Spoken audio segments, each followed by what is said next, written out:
What is up, boys and girls, and welcome to the channel. My name is Brandon, and today we're going to be talking about Suicide Squad. So, Suicide Squad is the newest movie in the DCU extended movie universe.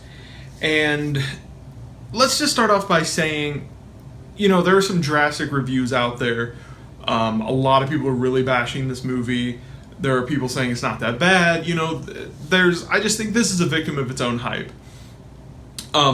If you're new here, my reviews, I like to give a short kind of synopsis and opinion with a number review, so you know whether or not you can go see it or not, and you can jump out after that. But then I will go in a little bit deeper and tell you why I feel the way I do. So, The Suicide Squad is a fine movie.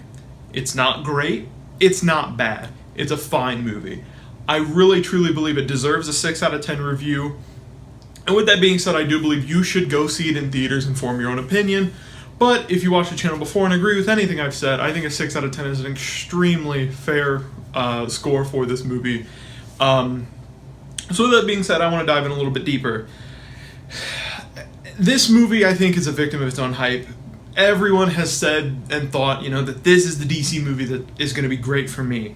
And especially after the reviews and opinions that people gave to Batman vs. Superman, I see how a lot of people thought that this would be the saving grace for their DC, the DC that they wanted. Personally, I waited to see Batman vs. Superman until 2 weeks ago, actually. I've never been a Superman fan, so I just never found it necessary to see the movie, and after buying the Blu-ray and watching the Ultimate Edition with the extra 30 minutes of content, I came to the conclusion that Batman vs. Superman is a totally fine movie. DC has not had as much time to construct an elaborate universe like Marvel has. Marvel's had so many movies to get to the point that they're at, and everybody's expecting DC to be on that same level, but they haven't had as much time to do it. Marvel had shit movies for a long time before they got to where they're at, and DC just needs time to get there. They also rushed this movie, very much so. You can read David Ayer interviews, and he talks about how this was rushed, and it's not what he truly wanted to put out. There's actually, currently there are rumors going around that this was supposed to be a much darker movie, and after the review for Batman vs. Superman, they decided to make it a funner film with, very popular music and colorful and all that fun stuff. So it's not a bad film. It's not bad at all. When you see the reviews that say, this is trash or DC's over, it's conjecture. You know what I mean? It's not.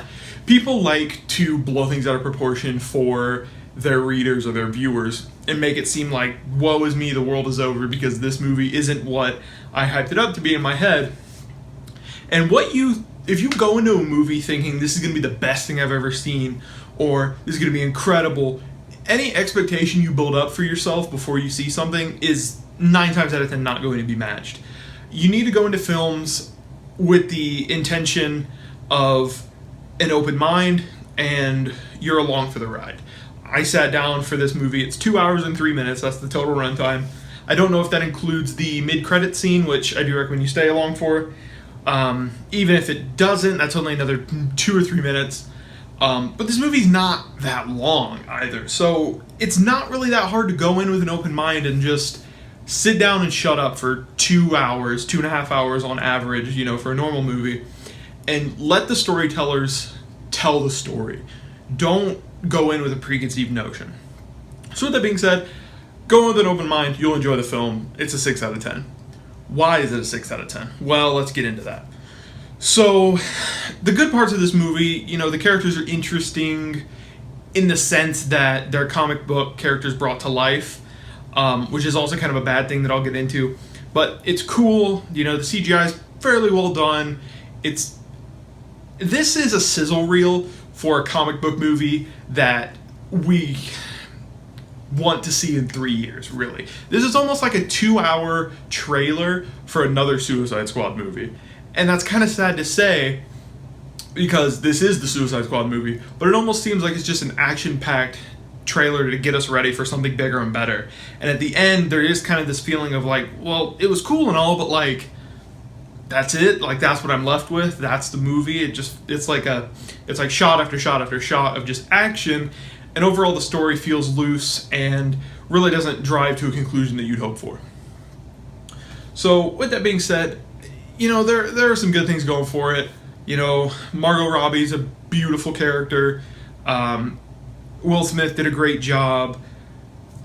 Scott Eastwood, I believe that's his name. He does great. All the acting in this movie is very well done. And overall, it's good. It's a good film.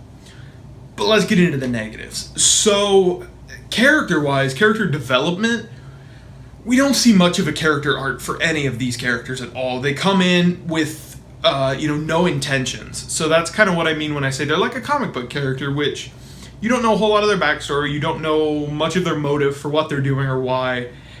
And that continues throughout pretty much the entire film. We maybe have a little bit of Harley Quinn's kind of development, and we understand a little bit of what she's doing and why she's doing it, but overall this really does lack character development and a story arc. The story in this is kind of, you could drive a truck through some of the plot holes.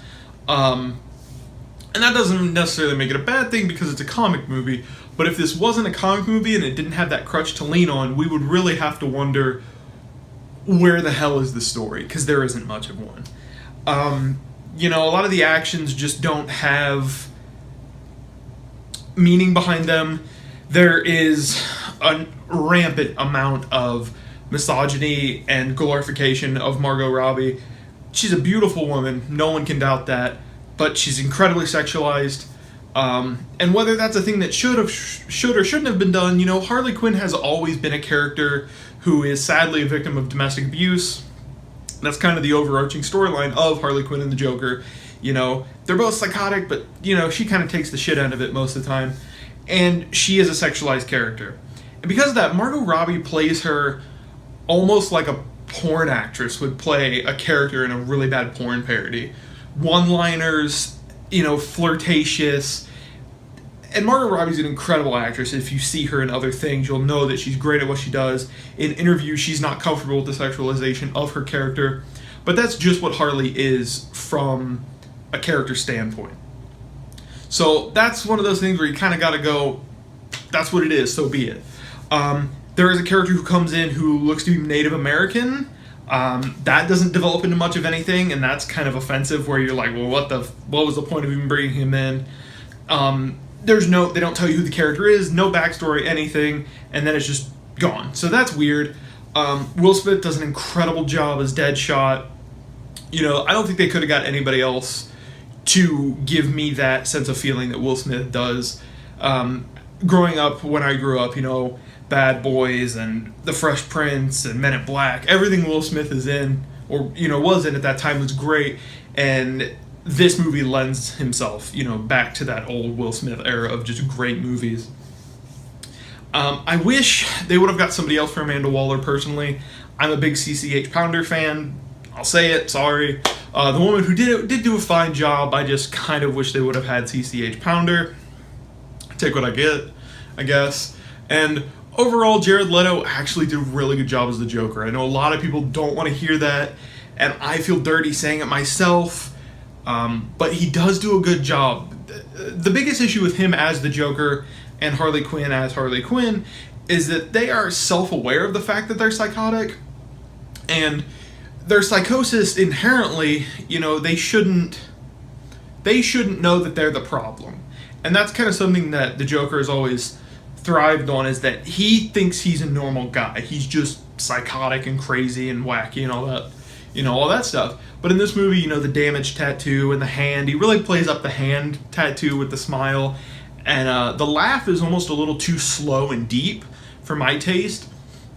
But, that's just the direction they went with in this, because I think originally it was supposed to be a darker, more serious film. So when it goes to the fun movie that it is now, there are still elements of that Joker that you kind of realize are darker than this movie lends itself. Overall, I think you guys should go see it. I think it is a movie you want to see in theaters. I personally will be pre-ordering the Blu-ray because I hope there's an extended edition which kind of gives us David Ayer's original vision. And with that being said, I'm going to close out today's video. Please leave me a comment down below. Tell me what you thought of the film. If I left anything out that you would like me to talk about in another video, or tell you my opinion in the comments, I'm totally cool with that. That's awesome. Leave me a like, subscribe to the channel. I post videos kind of sporadically right now. I'd like to get back on a schedule, but big movies and anything that you guys request is definitely something I will do.